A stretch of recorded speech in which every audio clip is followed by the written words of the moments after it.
Les agradezco que hayan venido a este congreso y particularmente a este taller.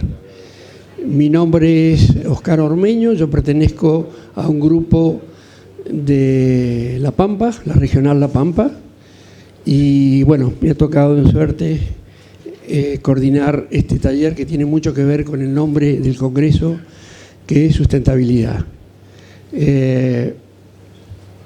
Vamos a desarrollar con el doctor Juan Sebastián Vitone este tema de feedlot ecológico. El doctor Vitone es Master Science en producción animal, es investigador en el INTA desde el 2003 y actualmente es jefe del grupo de nutrición y sanidad del área de producción animal de la Estación Experimental Concepción del Uruguay.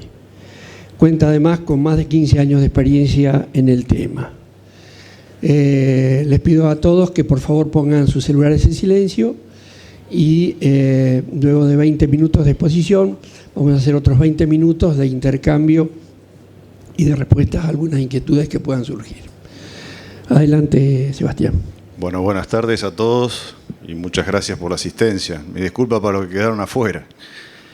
Yo rápidamente voy a tratar de contarles un poco de qué se trata esto, que tiene este nombre que parece medio un contrasentido.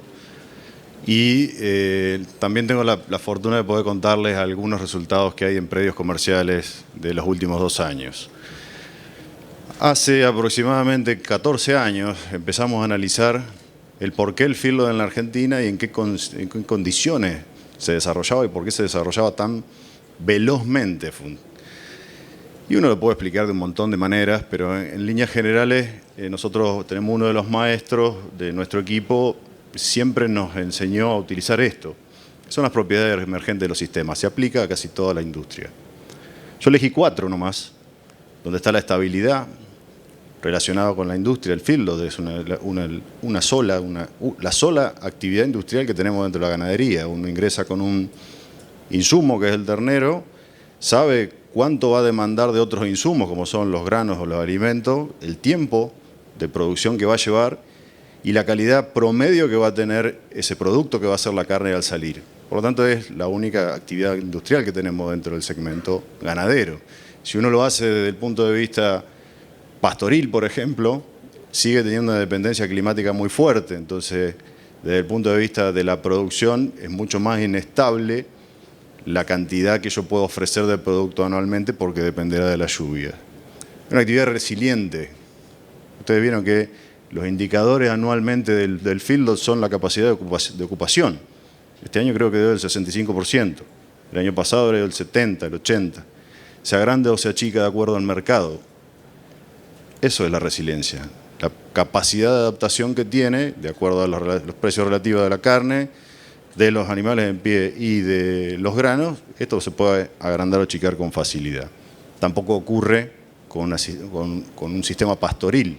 Uno puede disponer de una pastura que tiene una amortización de 5 o 6 años, o 8, dependiendo de la clase de suelo, y al año siguiente arrepentirse porque los números no dieron. Es eficiente. Y no en términos solamente de eficiencia animal, donde uno ocupa la mayor eficiencia utilizando raciones concentradas como son los granos. Es mucho más eficiente inclusive en el uso de recursos suelo. Yo soy de Entre Ríos, nosotros tenemos capacidades limitadas en nuestros suelos para producir forraje o cultivo en general. O sea, en el área donde yo estoy, que es la costa del Uruguay, producimos 6.000 a 7.000 kilos de grano de maíz en buenas condiciones. Si uno se viene para estos lados, eso se duplica. Tratándose de pastura, de producción de carne en sistemas pastoriles, un muy buen productor de nuestra zona en Entre Ríos produce 350 kilos. Yo produciendo 6 o 7.000 kilos de grano, en un corral produzco 1.000. Y eso multiplíquenlo por la capacidad de los suelos en otras regiones más agrícolas. Entonces,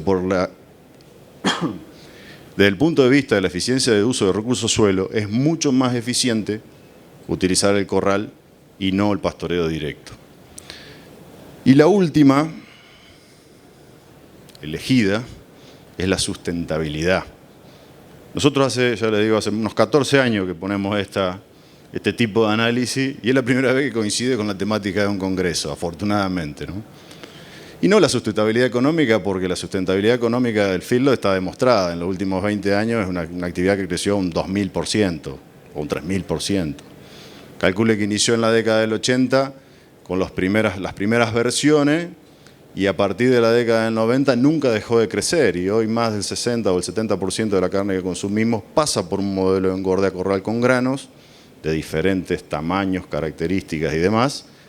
Y además estamos obligados a hacerlo porque las condiciones de la carne que exige el consumidor son precisamente las que propone la terminación con granos en corrales. Grado de conformación, cantidad de grasa y que esa grasa además sea blanca. Entonces, casi todas las categorías, incluyendo la vaca que compran los chinos, exige un nivel de engrasamiento con grasa blanca y eso lo obtenemos de estos sistemas de producción.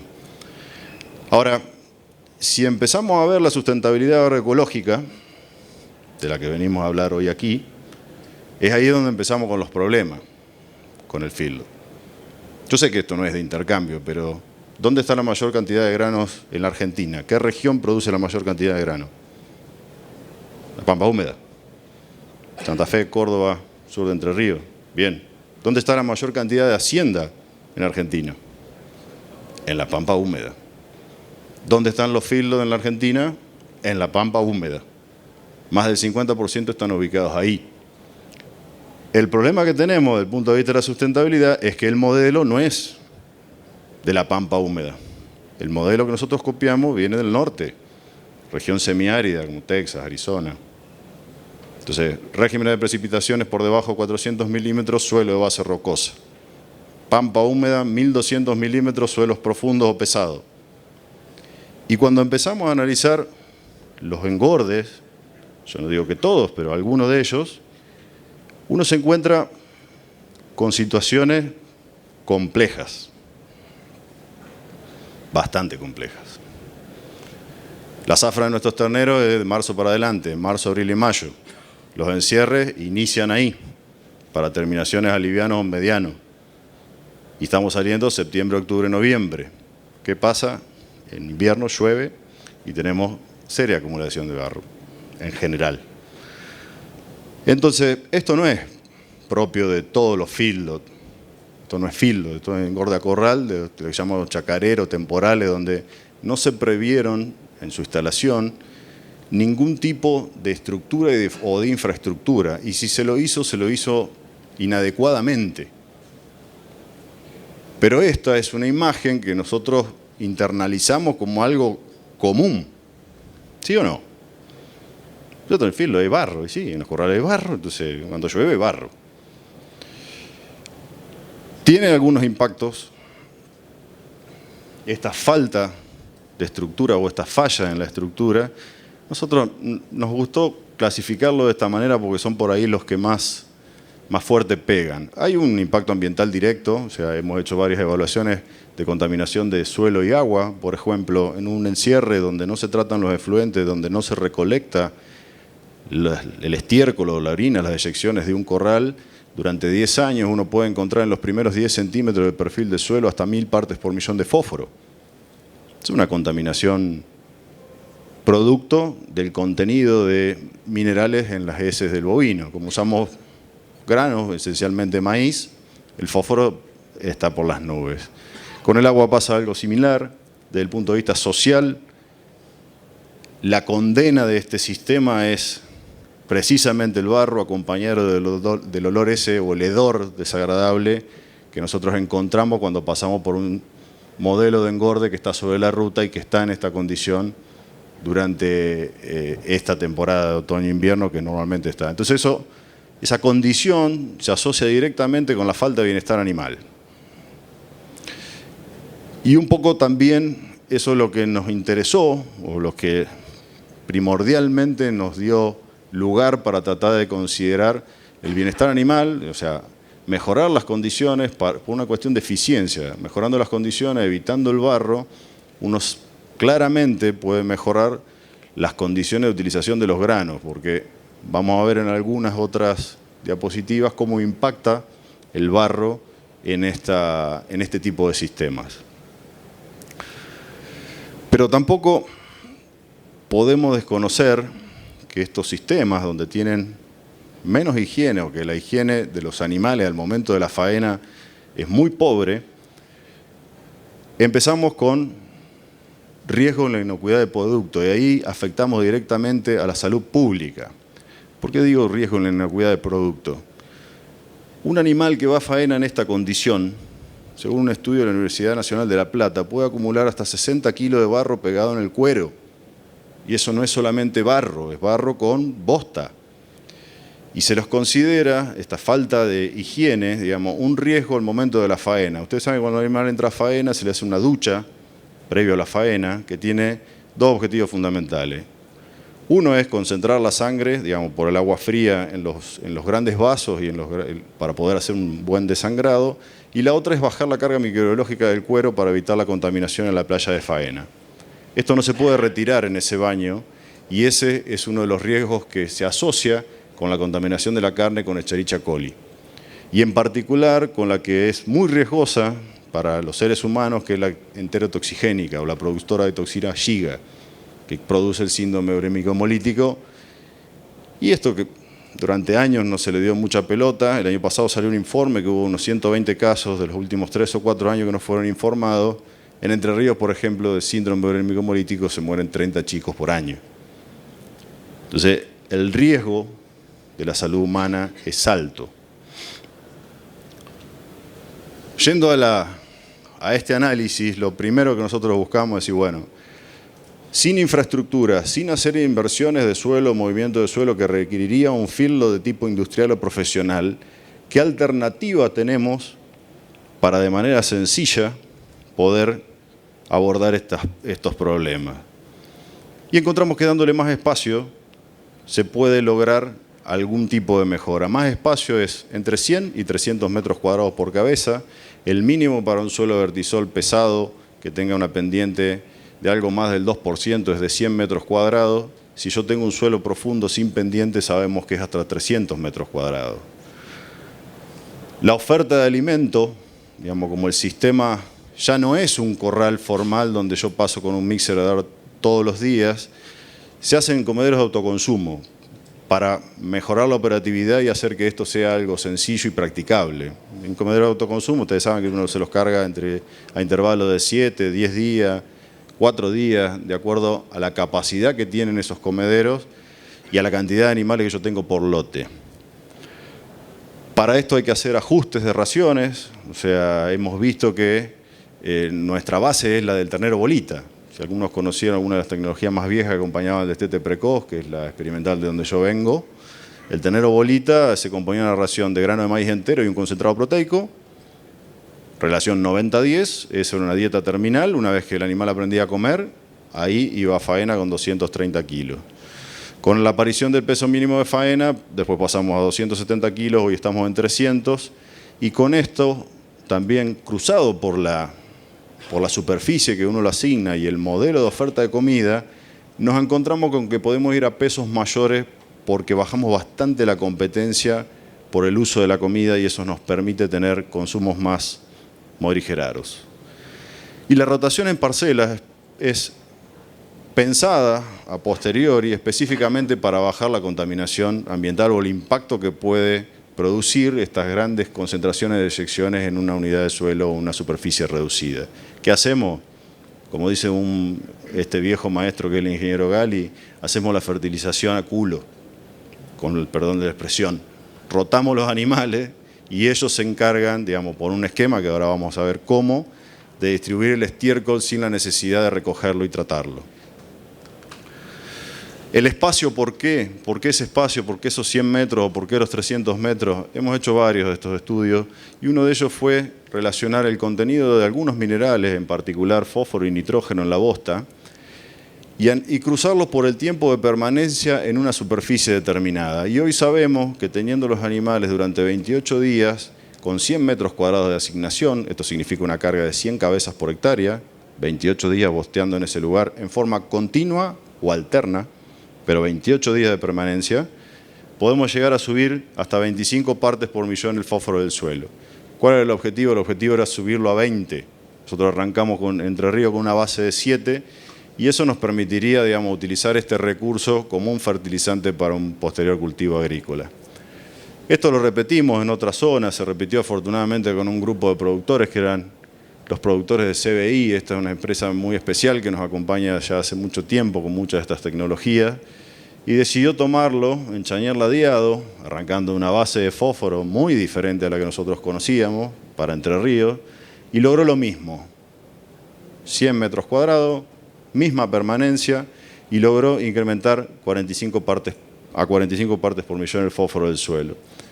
En este campo se hizo una experiencia posterior sobre la parcela tratada con animales, eran 110 animales solamente en esa oportunidad, y era una parcela bastante chica de 5 hectáreas, y se logró, por el solo hecho de haber encerrado a los animales y haberlos puesto a bostear en ese lugar y a orinar, un 10% más de rendimiento en cultivo de maíz y soja.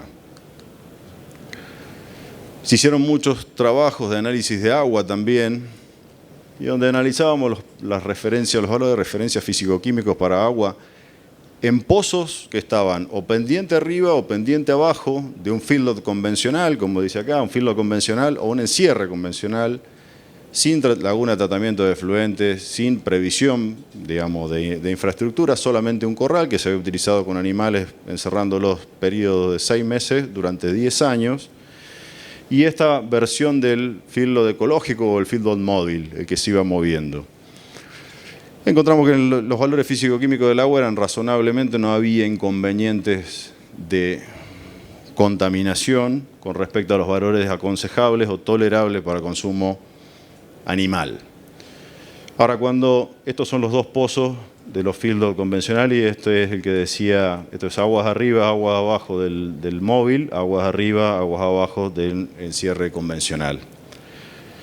Los valores ya en ninguna de las dos condiciones, tanto por el pozo que estaba pendiente arriba como el que estaba pendiente abajo, ni siquiera eran tolerables para el consumo animal.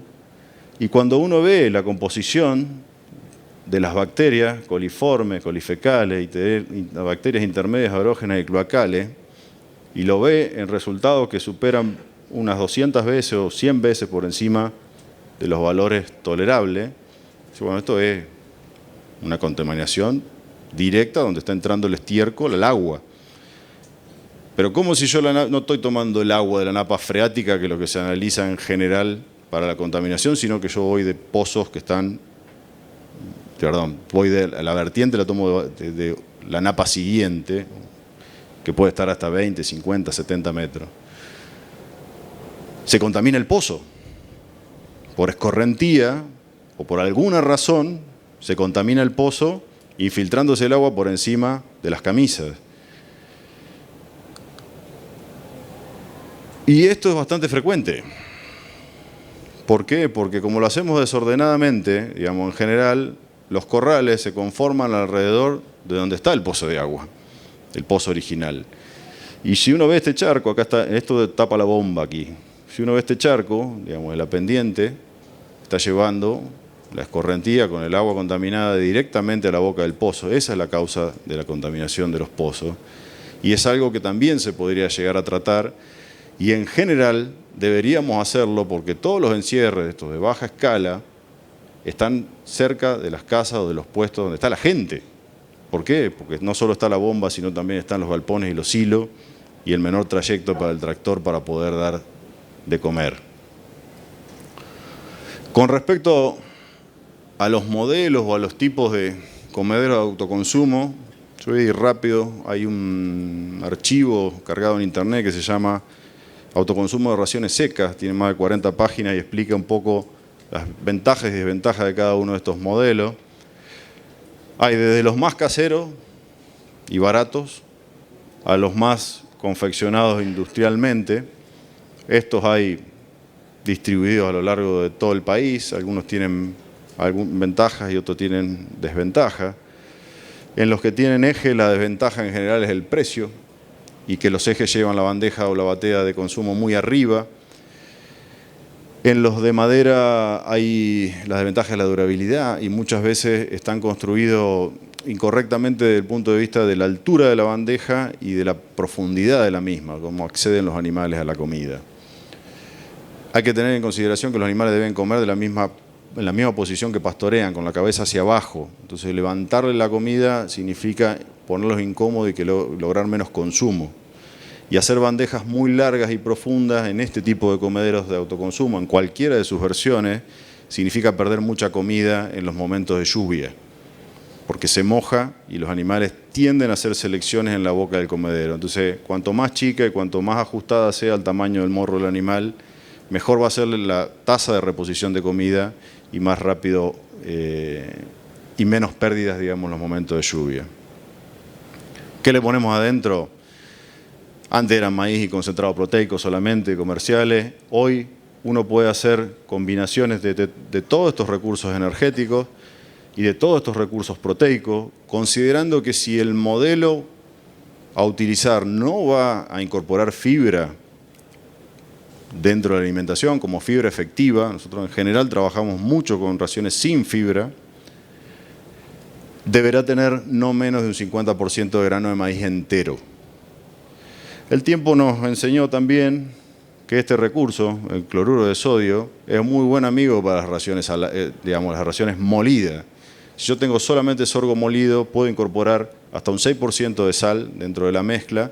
Los animales van a lograr el mismo consumo en el día, pero van a achicar el tamaño de la porción, evitando los disturbios digestivos que puede llegar a generar. Siempre, digamos, es conveniente lo que son ración molida completamente acompañarlo de un 5 a un 10% de fibra para evitar estos disturbios digestivos. Pero de estos tenemos información de todos y de sus combinaciones, porque a veces no es solamente maíz, a veces es maíz entero y sorgo molido, maíz entero y afrechillo de arroz, combinaciones con speller, combinaciones de ureas con el poroto de soja, que mucho se ha utilizado también. Empecé a hacer un listado y me aburrí, entonces lo abandoné, porque ya están las proporciones, digamos, entre paréntesis, y empiezan a aparecer las proporciones de cada uno de los recursos que hemos evaluado, pero sí no me quería irme sin dejarles una nueva versión, que es la que nosotros encontramos para aquel que no tenga ganas de hacer directamente nada, que no tenga ganas de mezclar nada, le llamamos bate aparte. ¿Qué hacemos? Y ponemos en ese silo, en el comedero de autoconsumo, en el silo comedero, el grano de maíz entero, que se puede mojar, digamos, independientemente de cómo sea el silo, y los animales lo van a consumir igual, sin deteriorarse su calidad y sin arriesgar, digamos, el disturbio digestivo. Y en una batea aparte ponemos la fracción proteica y mineral para corregir la dieta de terminación al 11-12% de proteína bruta total. ¿Cómo lo hacemos? Y producimos una mezcla que es a base de speller de soja, urea de liberación lenta, un contenido de sal medianamente elevado, que está en el orden del 9 al 10%, y un premezcla mineral del cual nosotros conocemos la formulación, donde se integran otros minerales también, y logramos restringir el consumo de esta ración, que tiene un 83% de proteína, a 300 gramos por cabeza por día. ¿Qué nos permite esto? Y nos permite regular, digamos, no tener que mezclar y que los animales solos compongan las dos fracciones de la dieta. Lleva un periodo de acostumbramiento relativamente corto.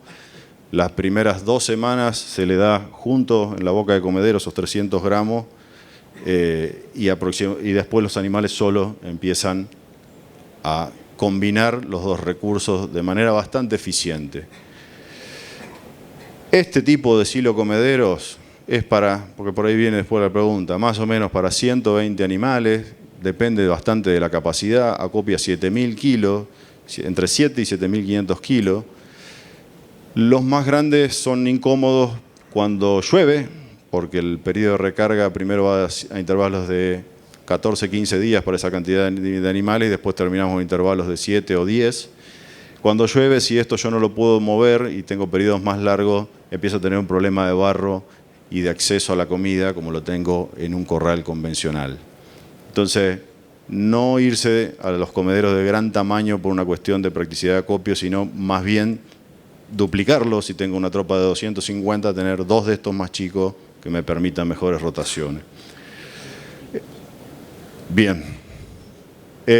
Bueno, esta mezcla ha sido probada sobre más de 500 animales. Dentro de los modelos de rotación hemos probado varios. Siempre lo único que hay que tener presente es que la bebida y la aguada tienen que estar en extremos opuestos para poder lograr una buena distribución del estiércol. Si yo dejo la bebida y la comida junto en un rincón, los animales van a pasar el 70% del tiempo allí. Siempre pensemos en nosotros, igual que nosotros. Yo te dejo la gaseosa y el sándwich en una esquina y me voy a quedar ahí sin desplazarme. Algunos ejemplos de sistemas comerciales. Este es uno, muy chiquito, donde se tomó un predio de 10 hectáreas y tenía, por una cuestión de una laguna pequeña que tenía acá adentro, diferentes tamaños, comederos de autoconsumo. Para un primer año, con animales que iniciaron con 150 kilos, con terminación aliviano a 330, el aumento diario de peso fue de 1,1 kg, el consumo de 7.6 aproximadamente 7.7 y la conversión de 7.3 a 1. Esta conversión es elevada, son todos animales de compra y en general el biotipo animal y los antecedentes nutricionales que tienen y sus cargas genéticas juegan un rol muy importante enfrentándolos con la comida. Si son genéticamente superiores, si son animales que no han pasado hambre durante sus primeros 6 o 7 meses de vida, las conversiones mejoran significativamente, mucho, hasta un 20%. Este es otro, vamos a ir rápido con este es un sistema comercial de 1.200 animales que van a terminación de pesado, ingresan con 380 kilos. Aquí se eligió el modelo de 200 metros cuadrados con rotaciones, fundamentalmente para mejorar las condiciones de bienestar animal. Son 2 módulos de 8 piquetes cada uno de 4 hectáreas y van rotando, en cada lote de 200 animales rota sobre 3 piquetes. Este se hizo en Chañar Ladeado, Santa Fe, ya van todos por su segundo año. Y la idea, mostré los datos de las mejoras de la fertilidad del suelo hace un rato. Hicimos una primera experiencia en 2009, les gustó, pero no era muy conveniente, había que sacar una tierra de mucho valor económico para destinarla a los animales, más superficie. Hace 2 años nos volvimos a encontrar y ellos vieron que durante los periodos con barro, las conversiones de su sistema de engorda corral cambiaban sustancialmente, requerían de un 40% más de comida. ¿Por qué? Porque consumen menos cantidad de alimento y en general, digamos, el costo de mantenimiento está llevándose ese alimento que consumen y no les queda disponible para producir. Hoy, digamos, pasó a ser un sistema de feedlot ecológico. Se tomaron una parcela de 15 hectáreas divididas en 3. La superficie original del campo era esta que se ve aquí. Rotan los animales entre parcelas, se asignan 300 metros cuadrados porque es un suelo completamente llano, ahora lo vamos a ver. Y ahí, digamos, aumentamos el periodo de permanencia para tener el mismo nivel de fertilidad propuesto. La idea, en general, de las imágenes es no ver un feedlot. Esto es el corral original, donde hoy actualmente se hacen las adaptaciones. La idea es no ver un feedlot, es ver una suerte de parque que tiene divisiones de alambrado eléctrico como si fuera una rotación pastoril convencional, pero el recurso alimenticio no es el pasto, sino lo que se asigna con esa rotación solamente el espacio. Uno sigue utilizando del engorde tradicional la comida, eso es lo que comparte con el feedlot tradicional y se ve de esta manera. Ya termino. Los resultados para este campo, la conversión del primer ciclo fue de 6 a 1 y fíjense, estos 3 lotes que están acá son todos animales de compra, el que dice torito, hembra. Si bien varía con el tamaño de la tropa, cada vez que utilizamos animales marca líquida, con buena genética, en este caso son todos Angus Colorado, la conversión cae dramáticamente. Y esto en el negocio del feedlot de hoy es muy importante. 2 años consecutivos, 2 lotes de 15 hectáreas, repitieron la misma cantidad, en este caso incorporaron 30 partes por millón de fósforo y 1 parte y 1 parte y pico de materia orgánica en los suelos que se hizo. Bueno, muchas gracias.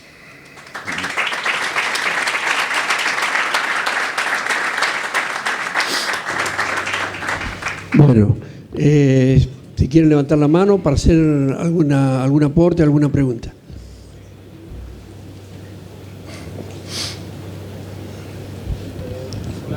Hola. ¿La bosta cuando salen de los corrales la van desparramando de alguna forma o quedan las tortas en cada corral? La bosta no se recoge, digamos, o sea, No se recoge, pero se desparrama. No. Mira, hay una diferencia cuando si utilizás raciones secas, base de maíz, en general el tamaño de la bosta es menor. Y por otro lado, prácticamente no se observa la torta esa que se observa en un pastoreo de vaca o de vaquillona que te queda, viste, la torta que se seca arriba. Es muy raro de verlo. Son esencialmente base de almidón. Calculá que de todo lo que consumen en grano de maíz, en estas dietas vos tenés entre un 95 y un 96% del componente general es energético a base de almidón, y eso se diluye rápidamente con el agua. No encontrás bosta, es muy raro encontrarla. Sí hay que tener previsión de la ubicación de los comederos en el extremo opuesto, porque si los ponés juntos tenés mala distribución del bosteo. Eso tenemos algunas experiencias hechas midiendo los mismos parámetros con un sistema de muestreo en guarda griega, y sabemos que si uno no toma esa precaución, se acumula o se concentran los nutrientes en un solo lugar. ¿Otra pregunta? Buenas tardes. Por acá. Buenas tardes. Ahí está. ¿Cómo está? No te alcancé a escuchar bien qué limitador usabas en las dietas esas batea aparte, que me parecieron muy creativas. Primera pregunta. Y segunda y última, si tienen algo medido sobre los parámetros físicos del suelo, de calidad del suelo. Sí. Bien, sobre la primera, en realidad nosotros tenemos varias experiencias de los últimos 4 o 5 años utilizando cloruro de sodio. La sal es el componente principal, sal gruesa común, de la industrial, de la que viene en bolsa, la que se usa para chacinado, y alguna que viene un poco más marrón, que la que se utiliza para la industria de alimentos balanceados. Nosotros sabemos que los niveles de incorporación hasta el 6% alientan el consumo, o sea, y a partir de ese nivel empezás a tener niveles de restricción. En este caso utilizamos medianamente poco porque la combinación está con el nitrógeno no proteico. El nitrógeno no proteico, en este caso de urea de liberación lenta, también juega un rol muy importante en el control de consumo. Y usamos el 9 más alguna restricción que proponen el hidróxido de magnesio o el cobre de la mezcla, del premezcla mineral. Hay una composición conocida, nosotros probamos más de 19 mezclas y logramos que en esta, digamos, es un producto comercial, junto con un 50% de espera de soja más un 25% de urea de liberación lenta, frene el consumo y que además lo coman, porque una cosa es frenarlo y otra cosa es que lo coman. Que coman, nosotros necesitábamos que comieran, pero solamente 300 gramos. Respecto a la otra, trabajamos bastante, digamos, midiendo compactación por diferentes tipos de suelo. En los casos de los suelos más francos, más profundos, en general, como las cargas son altas y la propuesta es no estar 28 días sobre esa parcela, sino que rotar, no requiere de una labranza posterior. Si te agarran periodo de lluvia prolongado, es probable que la parcela se rompa o que requiera de un disco. En los suelos nuestros, que son vertisoles, que son suelos arcillosos, si agarra una semana de lluvia, hasta 80 milímetros en el día, resiste sin romperse el manto de cobertura.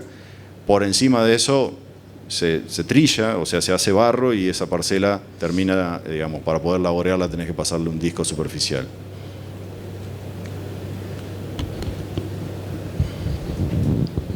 Una consulta con respecto a la legislación.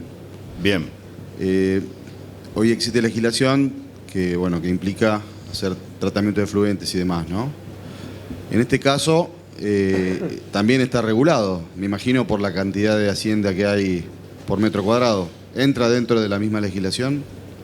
Entra dentro de lo que nosotros conocemos como grises.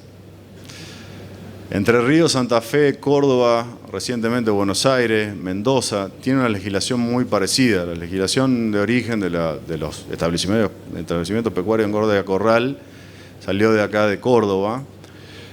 Para Entre Ríos es muy parecida, reclama la disponibilidad de 20 metros cuadrados de superficie. Estas leyes están, vamos a decirlo claramente, las leyes están pensadas en bajar el impacto ambiental y en controlar las condiciones de bienestar animal, digamos. Están enfocadas precisamente para eso en todas estas provincias. No hay una ley nacional, pero en el caso de Entre Ríos, la gente del Ministerio de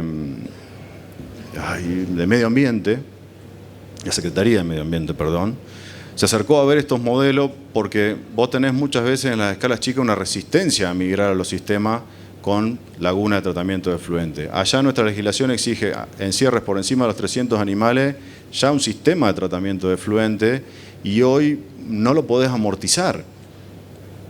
Entonces, estos son encierres temporales y móviles. Si vos lo mirás desde el punto de vista estricto de lo que significa un feedlot, no lo es. Es una rotación intensiva de una invernada terminal que ocupa grano, pero no es un corral de encierre. El corral de encierre, vos, lo primero que tenés que hacer para el caso de Entre Ríos, supongo que estas provincias es igual, ir a pedir permiso o hacer la solicitud del lugar. ¿Dónde vas a instalar? ¿Dónde vas a instalar el feedlot? Y ahí, a partir de ahí empezamos con las dimensiones, a los caminos, a la escuela, a la distancia a los pueblos, a otros cauces de agua superficiales, a otros sistemas de producción intensiva, como puede ser avicultura o cerdo. Esto es una variante que ocupa los granos, pero que no es feedlot. Por eso está siempre entre comillas. La idea era capturar la atención de la gente y relacionarlo con la posibilidad de bajar el impacto negativo que tiene el acúmulo de las eyecciones y mejorar las condiciones de bienestar animal. Sí. Sí, te quería consultar si el sistema es aplicable para, por ejemplo, una recría en la que después vuelvas a pasto y eventualmente después a una terminación con encierro. O sea, más allá del esquema de terminación, si tiene otras aplicaciones. Bien. Para recría nosotros tenemos algunos modelos. O sea, una vez que determinamos la superficie nos dimos cuenta que el barro es el enemigo número uno que vos podés tener en cualquier sistema de confinamiento. Entonces, como poco usamos una recría 50 metros cuadrados si no deseamos hacer este sistema de rotaciones, pero eso nos permite salir del barro. Tranquilamente se puede utilizar para una recría. Ahí el componente técnico a analizar es qué le voy a dar de comer de acuerdo al ritmo de ganancia de peso que yo deseo tener. Nosotros sabemos mucho por el destete precoz y el hiperprecoz, que vos sacás un ternero muy chiquitito de 50, 60, 80 kilos, lo pones a comer y es una máquina de convertir. Convierte 3,5 a 1, nosotros tenemos más de 700 terneros evaluados. Desde ese peso hasta los 200 kilos te puede convertir 3 a 1 en raciones sin fibra. Ahí estás utilizando grano de maíz entero, por ejemplo. Si vos deseas hacer, y con ganancia de peso de 1 kilo, ¿no? Ganan 1 kilo. Por encima de los 200 kilos empezás a tener el principio de engrasamiento temprano. Si no lo frenás, los animales ponen grasa y vos tenés un ternero bolita de 250 kilos y no es una categoría comercial. Si deseas mandarlo a campo, esa grasa la va a terminar perdiendo. Entonces, no es conveniente hacerlo en animales chicos por encima de los 200 kilos en confinamiento, y si así fuere, hay que usar los principios de restricción con sal. O incorporar fibra. Hay algunos trabajos en Mercedes Corrientes que incorporan hasta un 25% de cáscara de arroz. Hay algunos trabajos aquí de Córdoba que incorporan en la mezcla seca hasta un 25% de cáscara de maní. Comen lo mismo. Lo que pasa es que si yo ocupo un 25% de la dieta con una lignina, como puede ser o el alto contenido de celulosa de la cáscara de maní, lo que hago es diluir la energía total de la dieta. Entonces, comen lo mismo, pero ganan menos peso. Y de esa manera puedo sortear este tipo de engrasamiento temprano. Hacemos una pregunta más y ya estamos en tiempo. Acá, buenas tardes. Buenas tardes. Quería consultarte qué diferencia había en kilómetros de cuánto se puede hacer, a cuántos kilómetros de un pueblo, y el feedlot, así encerrado completamente, ¿A cuántos kilómetros también? O sea, ¿qué diferencia hay entre ellos en kilómetros? Mira, De un pueblo, ¿no? No sé si... Una de las características principales de estos modelos es que como son móviles, o sea, no es deseable tenerlo más de un periodo. O sea, si vos lo pensás desde el punto de vista del recurso agronómico, si voy a decir, voy a hacer este encierre para hacer un cultivo posterior y vas a tenerlo un ciclo de entre 30 y 90 días, de acuerdo a la asignación, si es de 100 metros o de 300 metros cuadrados. No genera olor. Una de las cosas principales de esto, nosotros tenemos unidades demostrativas montadas en la experimental, le han pasado, no sé, a lo largo de los últimos 10 años, más de 200 grupos. No genera olor, porque el olor que se produce en los encierres es por la mezcla del estiércol y el pateado de la bosta, es donde se libera el olor. Entonces, este no está nomenclado por distancia. Con respecto a los feedlot industriales, al feedlot formalmente, digamos, instalado con comederos fijos, con bebederos, con calles de hormigón y demás. No recuerdo puntualmente, digamos, para otras legislaciones. Para Entre Ríos, digamos, vos tenés que estar a 1500 metros de un cauce de agua superficial, tenés que estar a no más de 1000 metros de una ruta o de un camino, tenés que estar a más de 1500 metros de una escuela, por ejemplo, rural. Pero tenés resistencia de todo tipo. Nosotros tenemos muy desarrollado toda la industria avícola, y está creciendo bastante la industria porcina. Entonces, la propia comunidad rechaza los feedlots de tipo industrial por el tema de las enfermedades cruzadas que pueden tener con las otras especies. Y además, Entre Ríos tiene más de 3000 cauces de agua superficial, entonces es muy difícil que vos instales un feedlot sin un cauce cerca. A mí me ha tocado intervenir como INTA en algunos litigios para hacer propuestas de mejorar situaciones, porque viste que las leyes no son retroactivas. En un caso, por ejemplo, había un encierre muy chico de 500 animales que tenía escorrentía hacia el río Gualeguaychú, 2 o 3000 metros más abajo, en aguas abajo, tomaba una empresa de una serie de socios que eran médicos, que habían decidido hacer un emprendimiento de producción de arándano, y tomaban agua del mismo río. Claro, cuando llegaron los primeros embarques de arándano de Estados Unidos, volaban de Escherichia coli, porque el arándano me explicaban que tiene una cera y no puede ser lavado. Y eso, digamos, generó un juicio, y como la ley, ese juicio se inició en 2004 y la ley se promulgó recién en 2016. Entonces no lo ganaron. En La Paz, por ejemplo, en Entre Ríos, La Paz es una ciudad que está rodeada de feedlot de entre 5 y 19.000 cabezas. Y también, digamos, como no es retroactiva, digamos, sí, digamos, le exigen algunas cosas más con respecto al tratamiento de efluente, pero casi todos los feedlots están excedidos en su capacidad de tratamiento de efluente. Un trabajo que hizo la Facultad de Dermatología para Entre Ríos, analizaron 45 de los formalmente declarados e instalados, y ninguno de ellos contaba con el tamaño y el sistema de lagunas pertinente como para poder hacer un tratamiento efectivo de los efluentes, y es un problema que deberíamos empezar a ver de cara a los consumidores y de cara a la demanda internacional de carne proveniente de Argentina y en particular de estos sistemas. Bueno, damos entonces un cierre. Muchas gracias, Sebastián. Gracias a toda la organización. Lo aprecio.